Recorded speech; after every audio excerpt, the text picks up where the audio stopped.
My first one is Bryce Huff leads the Eagles in sacks. Okay. Relatively basic. I think if you were putting odds on who's going to lead the Eagles in sacks, he would probably be the favorite. Okay. Right? He had 10 last year. He's playing a higher percentage of snaps. Josh Sweat could compete. Jalen Carter could really pop. Defensive tackles, it's tough. I just believe in the efficiency that Bryce Huff has had over the past 2 seasons. It's a much, the volume is less, but he has hit the quarterback, and you know that I care about actual tangible things like hits and sacks versus and not just pressures. Yep. He has hit the quarterback more often than almost anybody in the league. And I think if he's going to play more, I think that's, he's may not be quite up at that level because he did play a higher percentage of his snaps on third down than some of those other guys, like Myles Garrett and co. But I still think he's going to be pretty productive. It's the classic, the baseball analogy of your 7-hole hitter that is signs with a new team to back cleanup. So I think the big thing will be if Bryce Huff is going to play a full allotment of snaps, he's going to be an every down player. Is he still able to maintain that level of efficiency? He had 10 sacks last year, but he never had more than 3.5 in the 3 years prior. So, sure. What does he look like here in Eagles Green? That will be one of the big here's what it storylines. is. Top 5 the last 3 years. I found my tab. Nick Bosa, Matt Judon, Bryce Huff, Trey Hendrickson, Micah Parsons. However, the snaps are like 1,000 for Bosa, 550 for Judon, also relatively low, 480 for Huff, and then 800 for Hendrickson, almost 1,000 for Parsons. So I'm just betting on the level. I have a much like you had the idea of going against the motion one. I have one that goes against Bryce Huff in a little bit. Okay, all right. Let's get to Zach's second one, Julia, and then we will continue rolling from there. What do we got, Zach? Wow, the Eagles don't have any player reach double-digit sacks, so he's betting against Huffy. He's betting against his boy in Josh Sweat, and he's betting against Jalen Carter. I think that's an interesting one, though.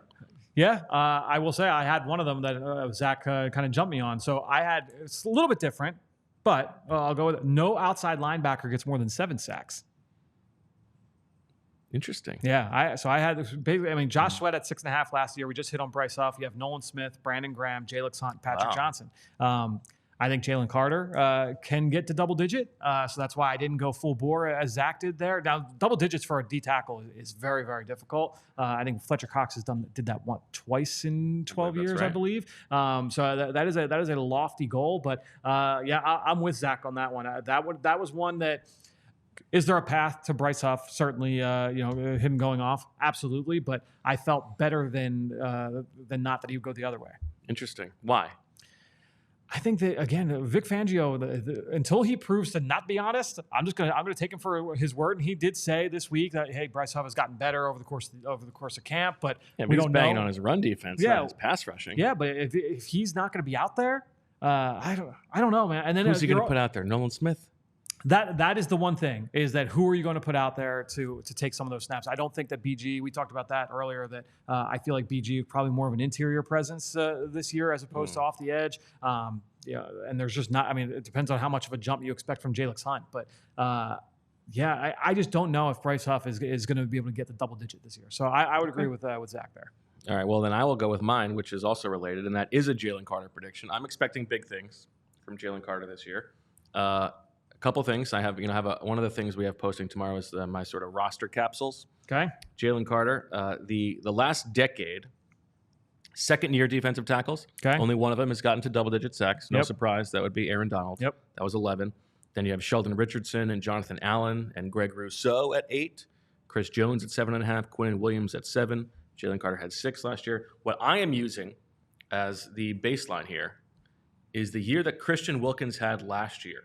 Okay. For Vic Fangio. He had 9 sacks and 25 quarterback hits. 25 quarterback hits was third in the NFL among defensive tackles. My prediction is that Jalen Carter tops at least one of those marks. So he will have either 9.5 sacks or better, or 25 quarterback hits.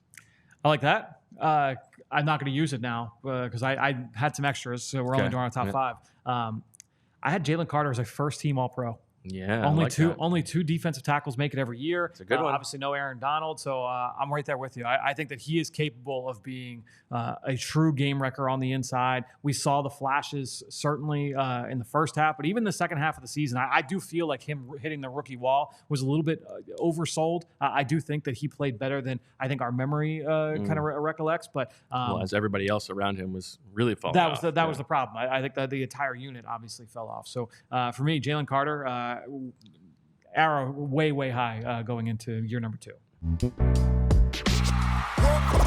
We all silly like the mayor.